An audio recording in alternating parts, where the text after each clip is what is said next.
Hello? Does this thing work? This is the Peak Boredom Podcast. So, one, two, three. Hey everyone, welcome back to the Peak Boredom Podcast. We're your hosts, Michelle and Mars. And today we have with us a special guest, Shagufta.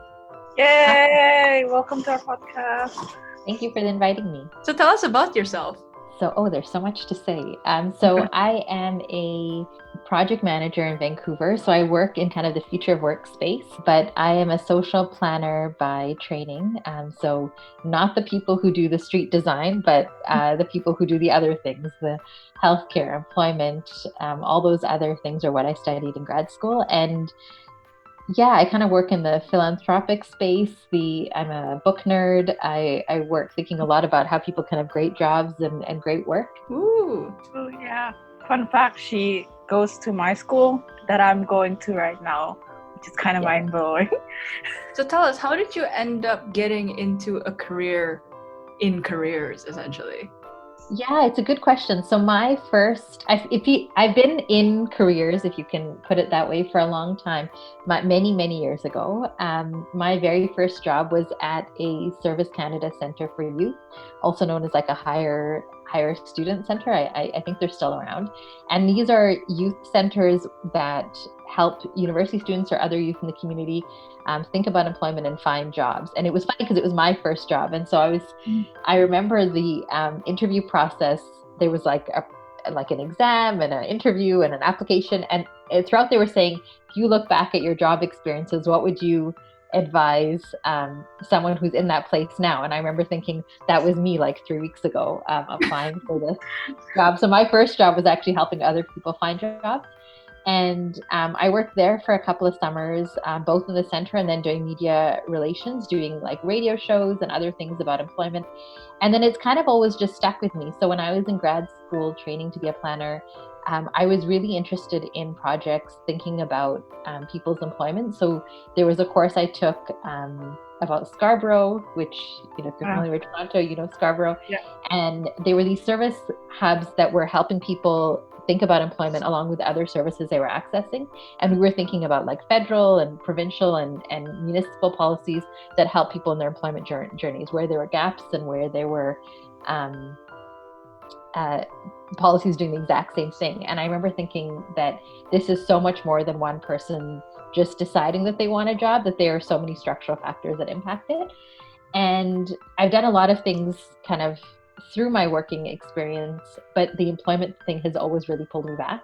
And so most recently, how I became like a career counselor more intensely is I was living in Johannesburg for a couple of years, and I was at that place where my visa was about to expire. So it was about like 6 months out, and you're at that place where, if you move to a new country, you're always kind of thinking about your status in that place and how long you can stay there legally and what you need to do.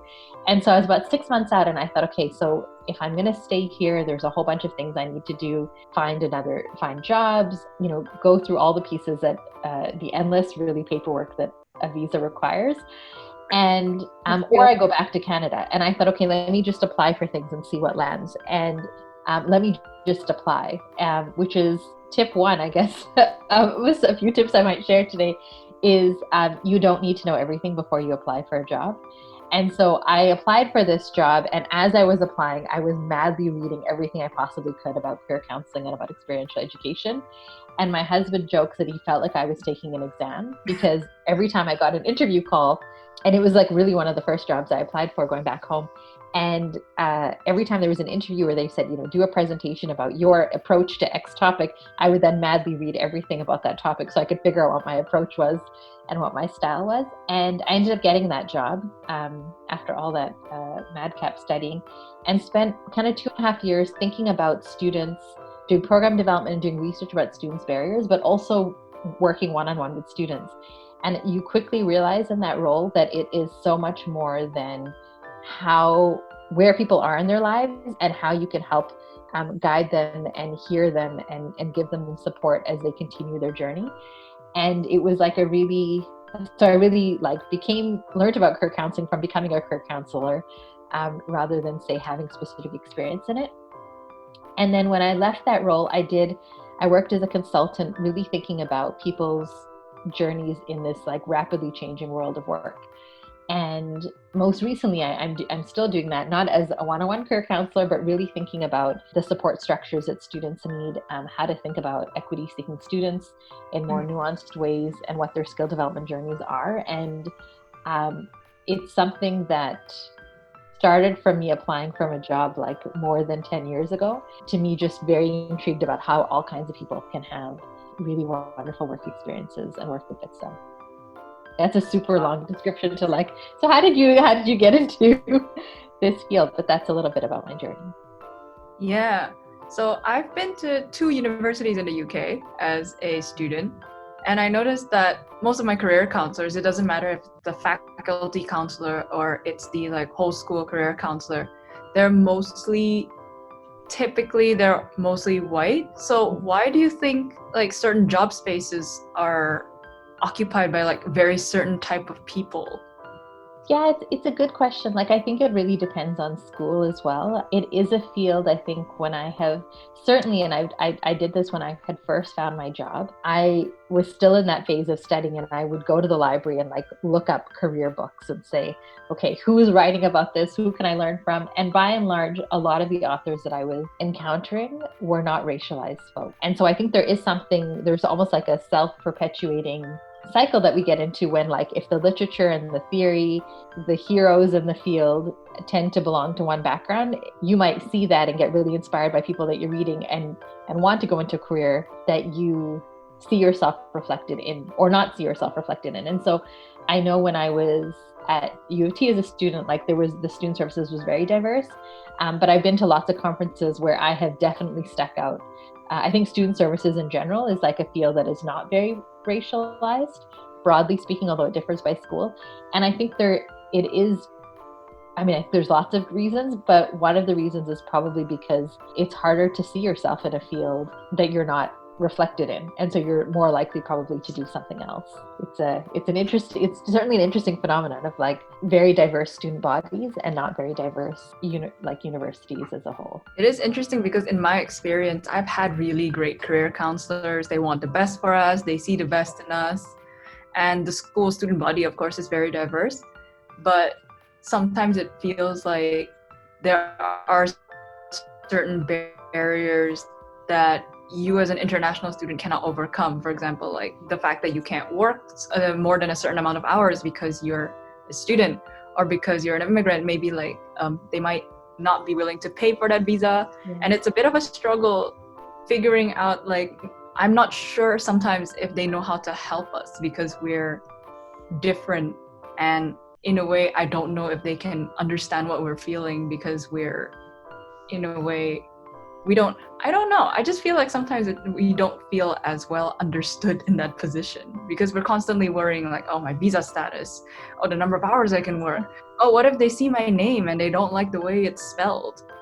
Or like if you're a visible minority, that's like all the counselors I have were great, but there's just certain stuff I can't talk about them, like wanting more sometimes that are more female oriented or Asian oriented. And it feels kind of weird to talk about that because like the first thing you should be thankful about is getting a job. But then we never talk about like what are the barriers to POCs or like anything getting a job. Not even getting a job, just like being there. Definitely in roles where I have been, I'm Muslim, I wear a scarf.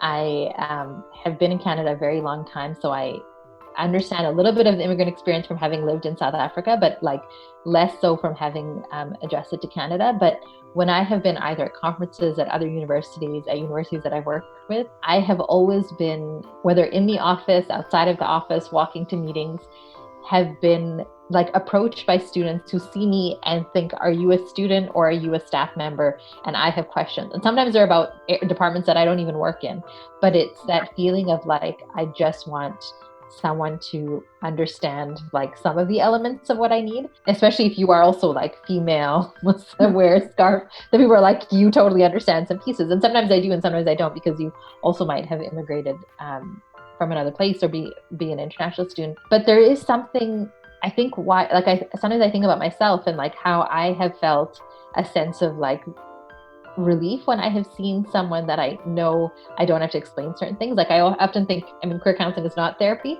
but I think about even like trying to find a therapist, right? I often think, okay, is this person racialized? Do I have to explain some of the things that I'm going through? How much work am I going to have to do to get the care that I need? And I think that's like the true for career counseling as well.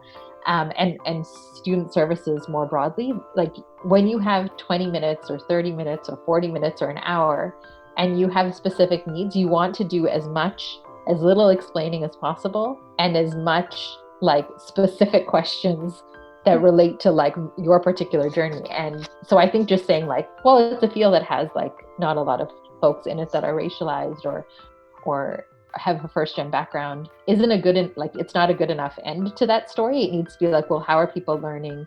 What kind of journeys are they on right now? How do we diversify fields? Why are they not attractive to lots of people entering?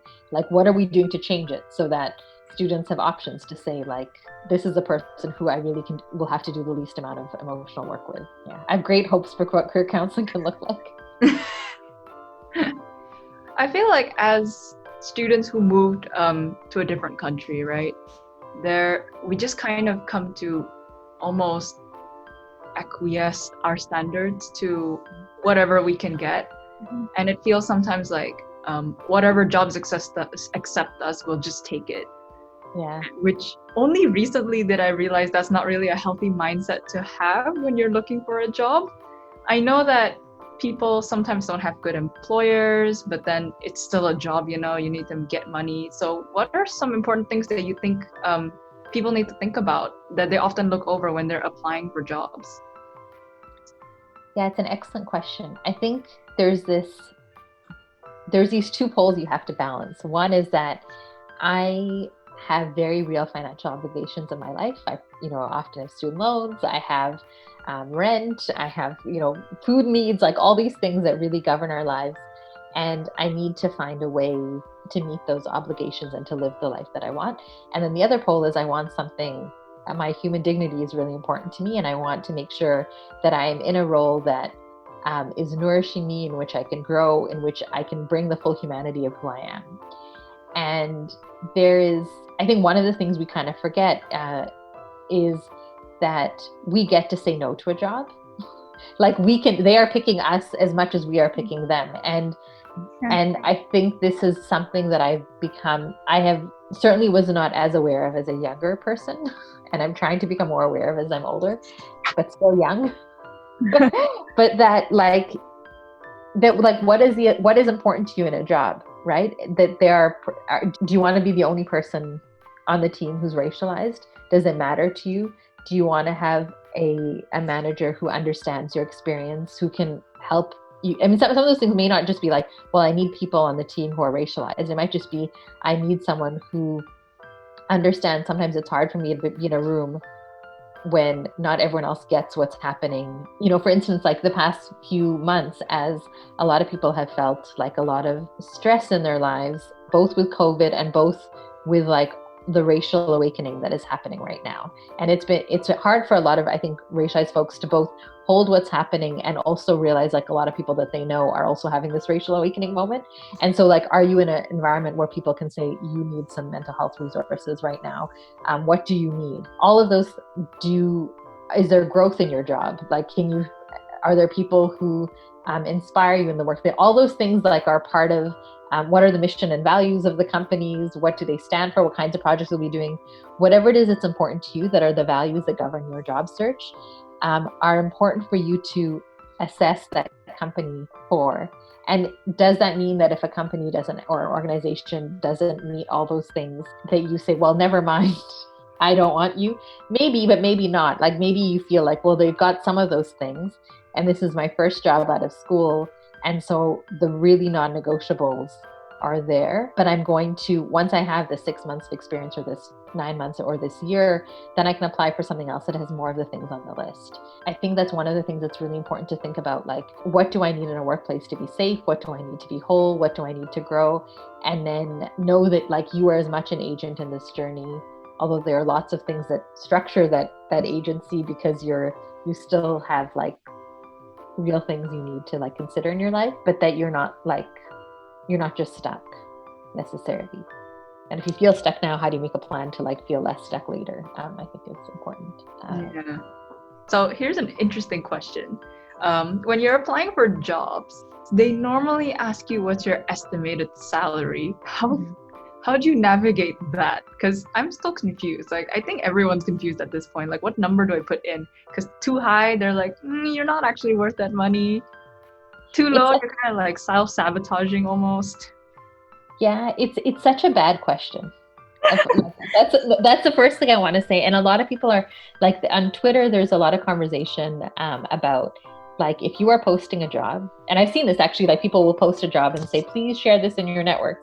And someone else will say, I don't share jobs that don't have salaries attached to them. If you don't have at least a band, then I won't share your job, because it's a bad practice. And I think more and more organizations that care about respecting their employees should not have that thing of like, you tell us what you think.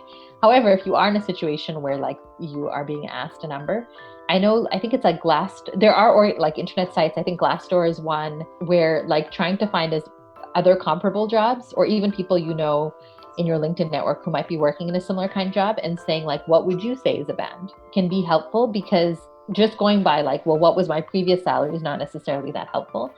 So not that you have to be the person who pushes back on an organization, but I think overall organizations should not be doing that. I think also like this is where like mentorship is really helpful. One of the things like often in job search, even the thing around salary negotiation, right, is really hard if like you're new in your job search and you don't know how do I approach this conversation. And sometimes it can be really helpful either with like, this is where like white men are really helpful sometimes, where they can be like, they may be in a role where they feel like very confident about having these conversations, or just been very experienced, and can show up really well as allies and say like, this is how you approach this conversation.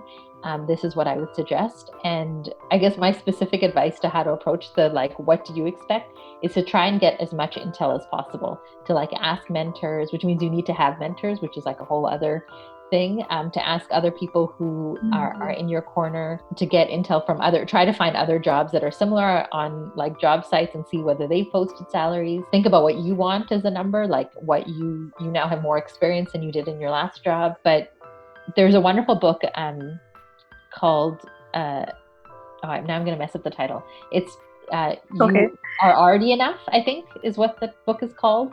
But it's by Elaine Velteroff. I think that's her last name, but she was the editor-in-chief of Teen Vogue, and she has a book about like her experience as being like a woman in media, and she describes like really openly her challenges with salary and figuring it out, where she's had to have conversations where people will say like, well, what do you think it is? And she, like very new in her journey, or very has often just said numbers and realized that, she was really lowballing herself. Then realizing as her career progressed that her number, what they were offering her, was very different to say someone else from a different, because she was the first Black editor-in-chief in like 100 years of Vogue history.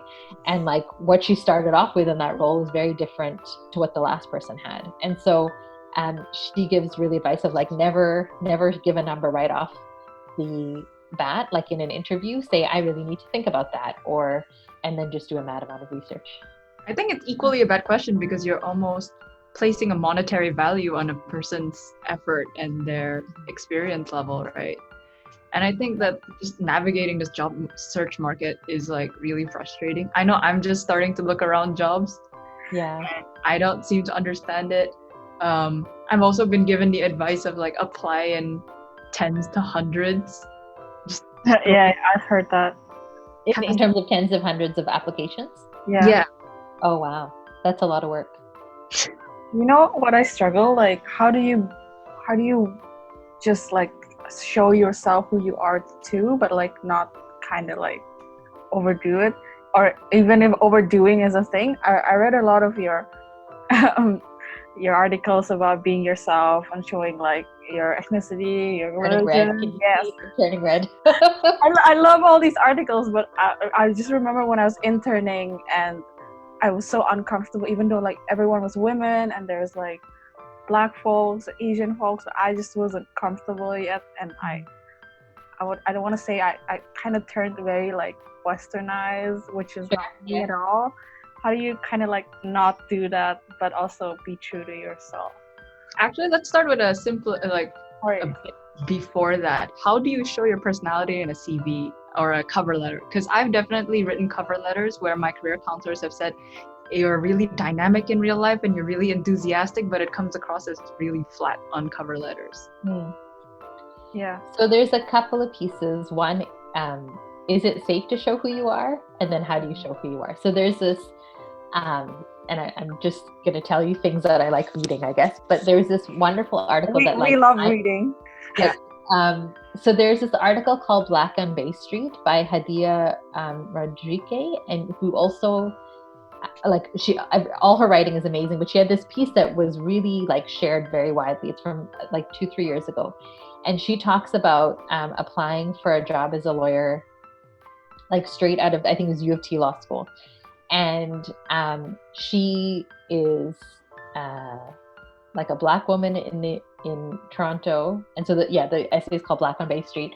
And she talks about, like, she has this whole like discussion with herself of like, what do I mention, right? Her name is obviously not is racialized, but she like is like, what experience do I keep on and off my CV? And I've had a similar conversation. And so she goes through from like that initial conversation, how do I represent myself on my CV, to how do I represent myself in the interview, to how do I represent myself when I'm in the firm, and everything that kind of categorizes her journey is this challenge of like, so much of that interview process when you're interviewing to be a lawyer is firm fit, right? Everyone at that point, if you're getting an interview, has good grades, has good extracurriculars. And so the conversation around the table is like golf and, I don't know, cabin, like holidays, right? And she's like got a different set of interests. And so she is like struggling to be herself. And she even has a discussion like, does she wear her hair naturally? Does she not? But she also needs to show fit with the company. And like the whole way, like, it's a wonderful essay of like how that question never goes away. So partly like it is, and I've had the same conversation with students in career counseling appointments where they say, I have 3 years of experience raising money for, relief efforts in Lebanon, or I have this student experience because I was head of this religious organization on campus. Do I put that on my resume? Like, people will know my religious identity, but I learned all these leadership skills. And so it's like, it's a question that arises because you don't know what the reader's set of assumptions are around that particular thing that makes you you. And there's no right answer. If you are like, I just really need this engineering internship, then sometimes people will say, like, I've had students who have like anglicized their names and removed that experience. I've had students who have said, if they're feeling certain things from reading my resume, well, I don't want to work there anyway, because that's just how I feel. So it's like a very individual answer. But I think partly how you show yourself is like doing some company research and seeing like how comfortable am I with what I disclose about myself. But then the other piece, you were saying like you seem dynamic in real life and then you kind of seem flat in on paper, is like sometimes it's really hard to brag about yourself, right? Like, or to tell those, because a CV is like, your resume is kind of, or your CV is saying you want someone who has statistical experience. I have statistical experience. I know how to do that software. I've done some things. But then your CV is like the romance part of the job application process, right? It's like, I'm so interesting, you want to meet me during an interview, right? And so you are telling stories that are not all your experience, but you are saying like, here are my things. I have definitely led teams. Here are some ways I've led teams. And it is really hard, particularly when you don't see yourself celebrated in media representations. In culture, it may be like frowned upon to say like, look how fabulous I am, look how amazing my accomplishments are. Like, there are all these reasons that just make it hard for women. But I would say, like, I can speak of my experience as a woman of color, it is hard to say like, yeah, I do that thing. I love to read. And people will say, you read a lot. And I'll be like, oh, no, I read a little bit. Like, not that much. I mean, who are you comparing it to? Or whatever. I'll say this like very minimizing thing. And so part of that process of like the blank page and the blinking cursor can be hard on a computer. Sometimes it needs to be like breaking down that job application and saying, okay, they want someone who has worked with lots of different stakeholders or has like worked with data sets. What are my experiences? And then like telling some stories around that, like in a Excel sheet or in a table or like to a friend, and then going to a piece of paper. But even identifying within yourself, like, yes, this is hard. I'm going to exercise a new skill. And these are all the ways I'm going to let that skill, myself practice that skill, whether that's like accepting a compliment when someone gives it to me, whether it is like sharing an accomplishment, but like giving yourself compassion that this is hard is important.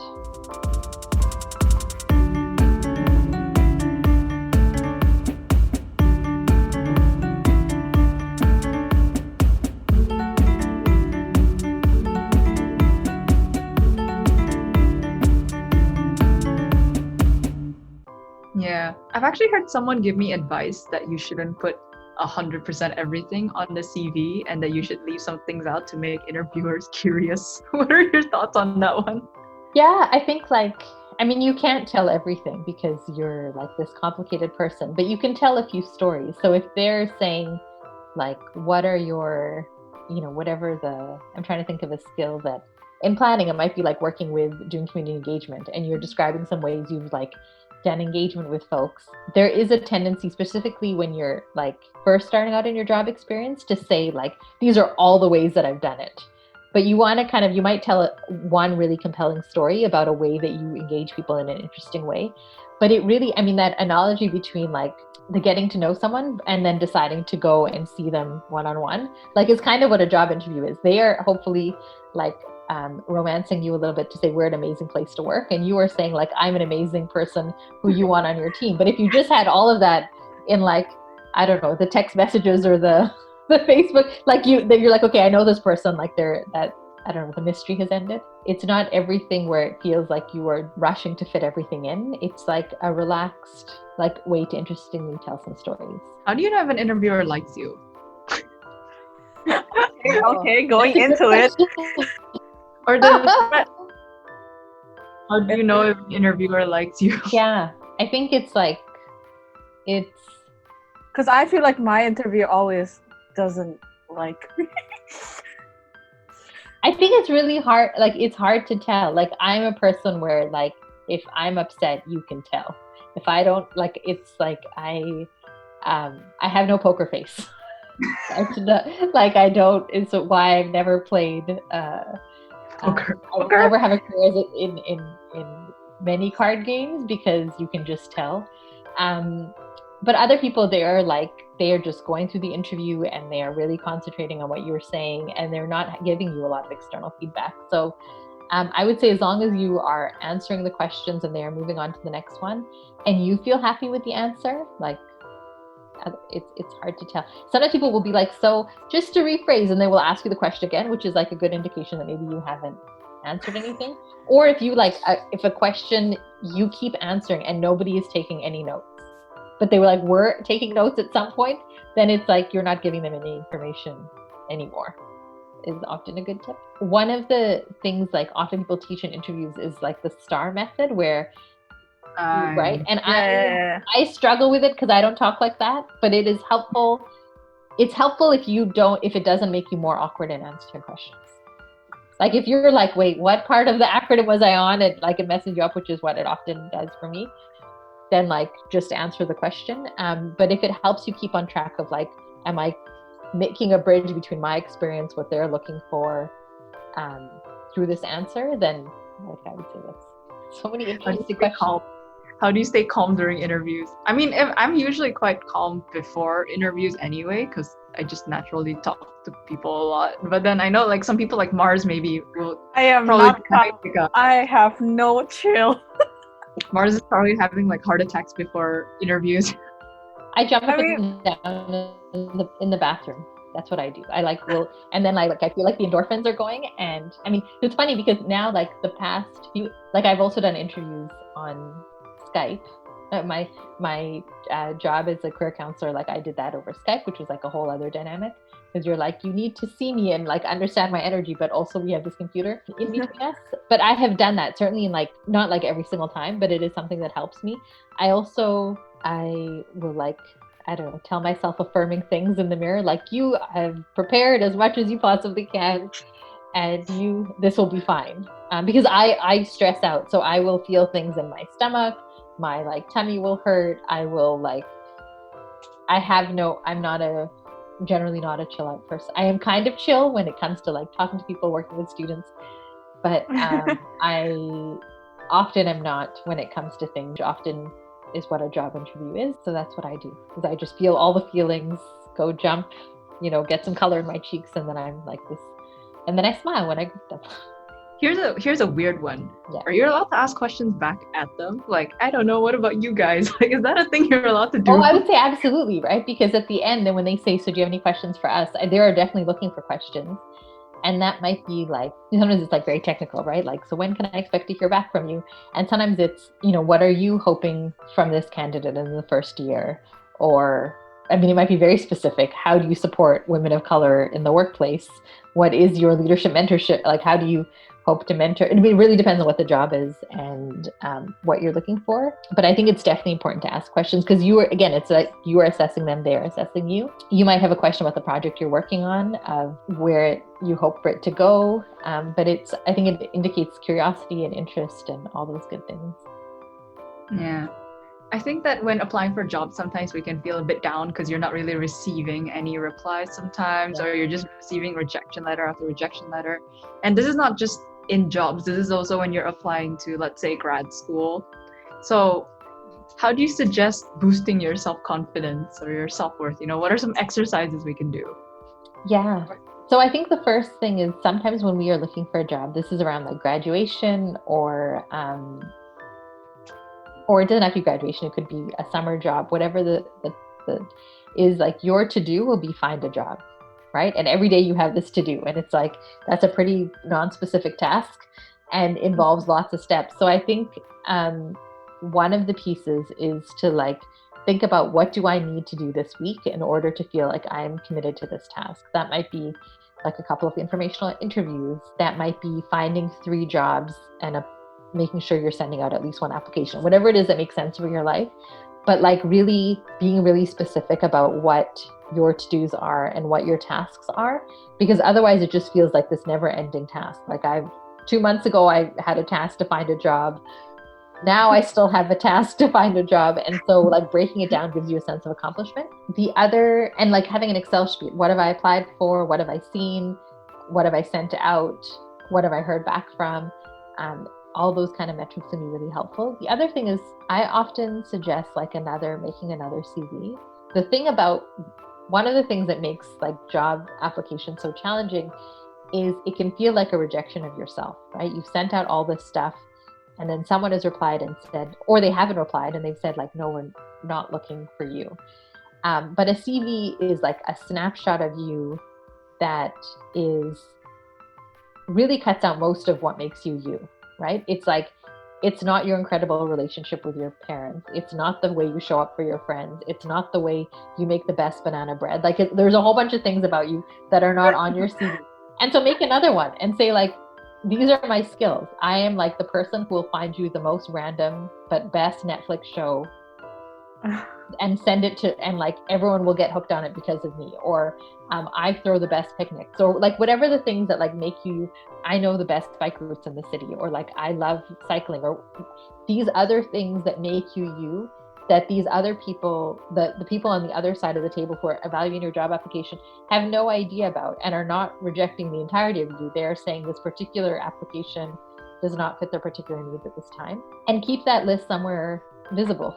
So you can say like, I'm not this piece of paper. I'm a whole bunch of things, and like I have a good pulse on who I am. So I think that's one activity that's really helpful. The other activity is to remind yourself what your strengths are, which also can help you write really strong. Goes back to what we were saying about it's hard to write CVs. Is I've done this activity in workshops around strengths, where I've asked people to tell stories about their strengths to groups of people, like small groups, and just a time that they felt like really strong about what they were doing, where they felt really in flow. And the group then tells them what they heard their strengths are, which can give you like intel about ways to tell your story or strengths that you have that you may or may not have had awareness of, or if you did know, gives you like a deeper sense of appreciation about those things. That comes from like kind of a model of thinking called appreciative inquiry, which I really like, which kind of says that you focus on the things that you really want to grow rather than like all the things that you don't have that you are trying to improve. So those are all ways to keep you motivated through the job search process. The other activity is to expand your job search to be less specific, like not posted jobs. And so a lot of people say this, like 80% of jobs aren't posted. And I don't know if where that stat comes from. It's said a lot, but thinking about like, what is it that you want to do and how can you get connected to it before someone gives you like a permission slip to do that. So if you really want a job doing as a communications manager, like, can you run a blog project? Can you start a blog? If you're interested in scientific research, can you share some of the things that you're interested in your own personal website? Can you volunteer for projects? Like, what are the ways you can already kind of give yourself the permission to do that?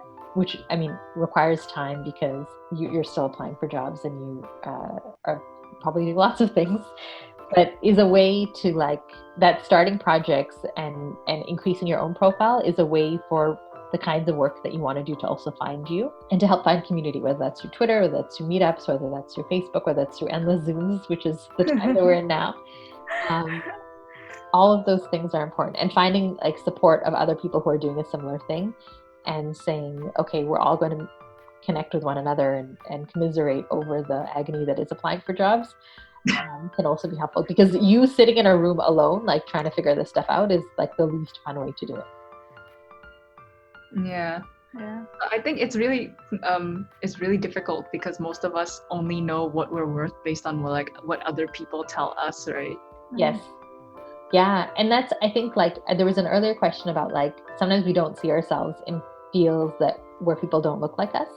And I think like one of the things that is like in that like Hadia piece that I talked about earlier, and she talks about like we often gravitate towards spaces where we see people that look like us, and the job search process and like overall our experience is like we don't know the kinds of how did you phrase it, Michelle? You said we don't know the things that we don't know our self-worth. We don't know our self-worth.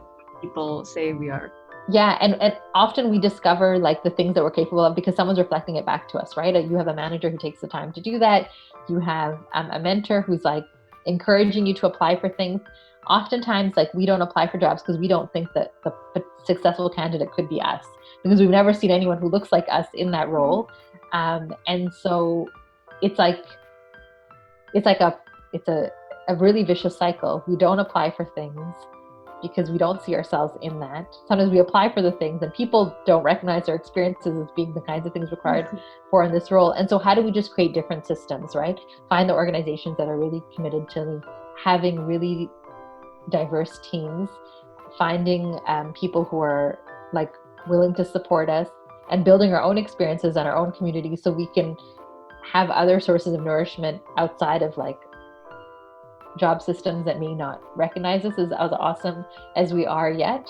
It's like I think my biggest takeaway is like you need to be the biggest advocate and investor in yourself, because it is hard if you come from a more marginalized group. Yeah, I know for the fact that all of my planning friends are super diverse this year. And actually it's funny, all our personal statements says the same thing, which is we want to see more marginalized people like us, Asian, different faith, and Black, to be in these spaces where like planning is known to be usually white male man, you know? Yeah. I just like, what are your hopes on having people more, or like people of color, and like coming into fields that are not predominantly where we used to be? So not just planning, but overall? Like just overall, and like... I think my hope is that some fields it's like you don't even see people, so it's like you just need to add people. But I think that the hope that I really have is just like is decolonial organizations, right? There's this book that's amazing called Decolonizing Wealth, that talks about how philanthropy really needs to decolonize. But there's a part in that book where he talks about organizations, this hierarchy that most organizations are built on, particularly if they're large, where you have like entry-level staff, and then you get kind of more and more senior until you have someone at the end of that top of that pyramid. That structure in itself is so colonial. So even if you add different colored faces, the whole organization is not like breeding trust and love and equity. And so my hope is that we think about organizations in the future in which people are relating in different ways, in which people have the supports that they need to thrive in the organization that they have, that wherever you are in the organization, you can look upward or sideways or, you know, different orientations and see people who look like you doing work that inspires you, so that you are not the only person imagining what your career could look like, but that there are so many different inputs of imagination that you just feel so inspired to develop yourself in the best way possible, but do good work in the best way possible. And we are so far from that, but I have so much hope that, you know, spaces like this podcast, through people reading about careers and writing about careers, that we can just imagine futures that are so radically centered on different politics and different guiding principles. The first time I talked to Chi, she was like one of the most uplifting people I've ever met, and Mars is telling me like everyone in her course is like that. So what are some things that we can do to lift other people up? It's an excellent question. I think celebrating good work. So when you see people like doing amazing work, I think it's helpful to like support it and to see it really from abundance mentality, not like, well, they're doing the cool thing, so therefore there's less space in this arena for like other people to do a similar thing. That hopefully we approach it with abundance, and to show up for one another in celebration and in harder times, and to show up in community. I think that's really important. This to be friends and community members for like people close to us and people further apart. The two books that have really shaped my thinking right now is one called Big Friendship, that is about two other podcast hosts, from the podcast hosts of Call Your Girlfriend. I don't know if you heard that podcast. They have this amazing book about like how hard it is being in their friendship and how amazing it is. And they have this theory called shine theory. When we help other people to shine, like we shine ourselves. And it's like a terrible articulation of their like complicated book. But and then another book by Mia Birdsong called How to Show Up, and it's about showing up in community. But both of those things I think are really about how do we share knowledge, share accomplishments, share hard times, and like be like deeply generous with our friendship and which means that like if you can't do something but you know someone else would be incredible for an opportunity, like spreading that knowledge about how to do a salary negotiation, how to approach that band, and not feeling like this is private, this is only for me, good luck with your journey, I'm on my own. I think those are the ways to kind of help lift people up. All right, that's pretty much all the time we have. Thank you so much for sharing your tips and tricks with us. Yeah, thank you so much. This is actually a topic that we really care about, being a woman in color, you know, and we just wanted you to be in this. So thank you so much. Thank you for the invite. This was really fun. And yeah, I hope to see you next week for another episode. Take care. Bye.